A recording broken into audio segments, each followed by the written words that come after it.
What's up, you guys? It's PhiDX. The Mix-Up 2023 just concluded. We saw that Michael Murray was in the stands cheering on the crowd, and he showed up on stage. So, of course, we expected to see a Tekken 8 trailer, and we got one. Now, after Asuka was announced, most of us kind of thought, oh, LILI is probably next. You know, they have like a pairing going on. And even though LILI isn't French, I guess the Mix-Up was close enough to Monaco, and she speaks French, so it was the time to announce her. So let's check it out. Okay, she has a cat named Salt. Wow, I I think her outfit has continued to look more whack in every Tekken, but the redesign of her character model is really cool to me. I think she looks really whack in Tekken 7. But she looks really good here. This is really sick. And hopefully Unreal Engine 5 helps with her bangs. Okay, holy moly. These were like all new moves except that. I haven't seen that. Oh my goodness. Okay. I'm not super familiar with LILI, like, outside of how to fight against her. So we'll have to look at this really closely, because it looks like a lot is changing. LILI and Asuka.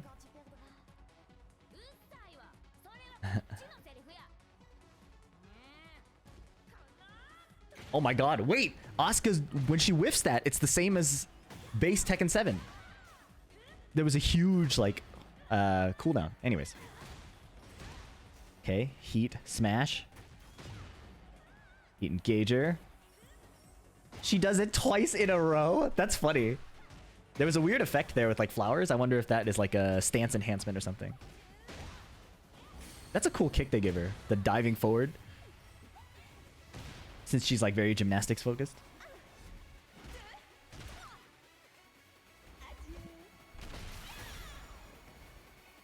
That is pretty cool. I'm a fan. I have always I've always wanted to like LILI, but playing her or seeing the way she plays wasn't always that cool to me. So this redesign is actually pretty sick. Let's do our slow-mo frame by frame analysis as we do. So LILI, as of the latest season in Tekken 7, is actually pretty strong. She has a lot of what she needs to succeed. And she still has her crazy movement. So what I'm curious about is, will Tekken 8 retain her identity as kind of super evasive, really hard to like hit, and then also, as of the latest season, having like really decent tools to actually not be so easy to just shut down and beat. So this was a brand new move already.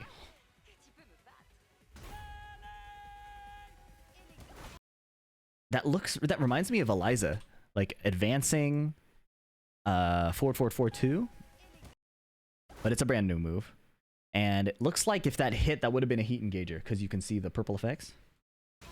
But that guard stun looks really long. She jabs. Okay, so he probably has hit a button there and got counter hit. So LILI does 1-1. That's her left arm, right? So this looks like a 1-1 string. 1-1.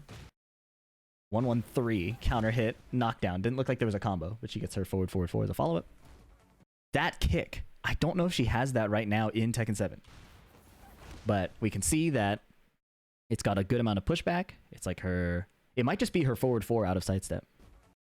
But she has enough frames to jump out of the jab. This low doesn't knock down, leaves him standing, and then he gets counter hit by the while standing 1. And then that's now a guaranteed follow-up. Cool. Hop kick. The hop kick animation looks like it moves more forward. So if LILI has... It might just be the exact same, but to me it looks like she's moving, advancing a bit more forward. 1-1. Back turn 1... Is that a kick? I can't tell if she did a kick or if that was a punch. Oh yeah, it was like a 1-2. And then... Ender. Power crush. Okay. This is kind of crazy. So she has this punch that goes into her do glide stance. We've seen this a bunch, right? Usually she does that in combos and things. And the block situation is usually like you can just kind of block and chill. So here, Leroy tries to hit back 1+2, and she power crushes it. Which wall splats, combo extender, and then string ender. So, I mean, it might not be that scary, because from her current state, she doesn't have a lot of like scary lows out of do glide. There's like the slide that counter hits, but I would probably be trying to chill out or just block and see if the low is really that scary if I'm playing against Lily.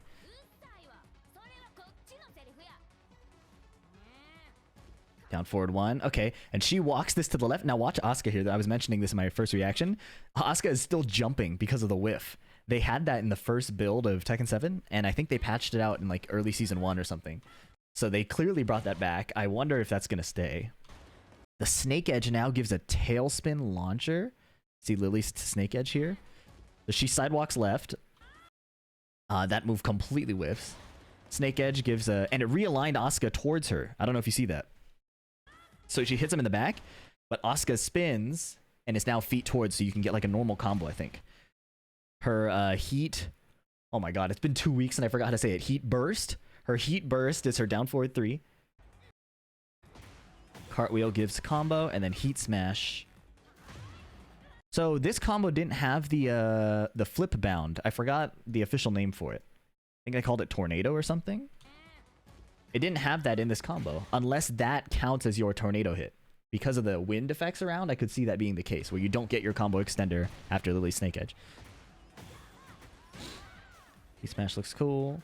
Wow, so you have time to use her stance as evasion. That's interesting that it's not being shown as like a sidestep or something. It's just she's using this stance defensively. Heat engager.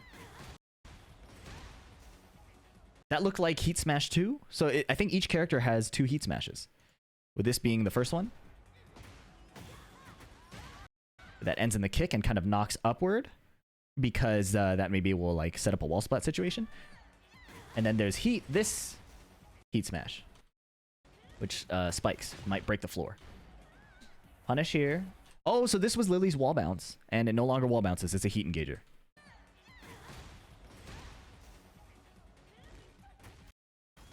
One Heat Engager.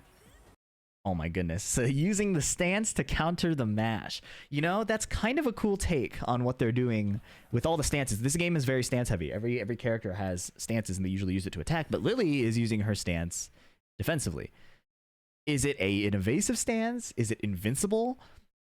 I would hope it's not fully invincible based on like, but you see the sound that's playing when she jumps?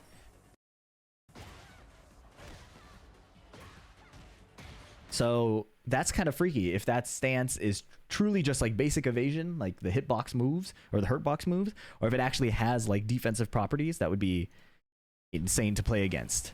Lily would probably be really good in a game where you know your opponent's going to try to hit you because that seems to be what's being promoted as advantageous. A character that evades completely, and if there's not a lot of cooldown, like we don't see her stance getting whiff punished or anything, right? Heat dash combo. That's a really cool kick they added for her. Showing more of like the ballet gymnastics influence in her moveset. That's pretty cool. Even if it makes very little sense, I think, trying to hit somebody with that. So her rage art. I didn't talk about this in any of the other ones, but you see how she's using her hand, like going out? She has a problem in Tekken 7 where her rage art can just miss. She does her like forward 3, one of the jumping kicks. And it can just miss. So I'm trying to actually see if it's worth paying attention now to what is the initial hit of the rage art. Like if she absorbs hits during the armor here, will this be evaded if somebody goes really low like Zafina? Will it hit like a pushback, or if somebody does like 1-2 jab, or what if they use Lily's? What if it's a Lily mirror? Lily does like some hits and then does her jump back stance. Will this whiff? That would suck if Lily players twice in a row had a rage art that was just getting bodied and didn't function properly. But yeah, those are my thoughts on Lily. I think that they did a pretty cool job redesigning her. I think the Unreal Engine updates on every character, like, they look really good. I think her costume is kind of whack, but I like it better than her Tekken 7 one. And I'm looking forward to the next announcement.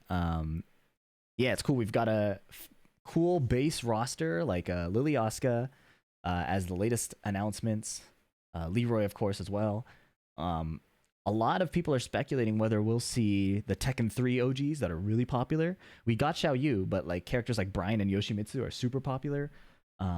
Obviously, we got Paul and Law already. So Law not being Tekken 3 specifically, but Paul and a lot of the really famous, I think, iconic characters come from Tekken 3.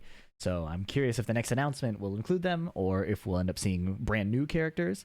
I doubt that they'll put out brand new characters because they put that R&D into Leroy, Fakumram, Lydia. So I don't think we would see brand new Tekken 8 characters more than we would see Tekken 7 DLC as the newcomers to Tekken 8. Because the roster's so big and there's so many people who want to see their characters kind of come back, I think. But who knows what Namco does? They operate as they see fit.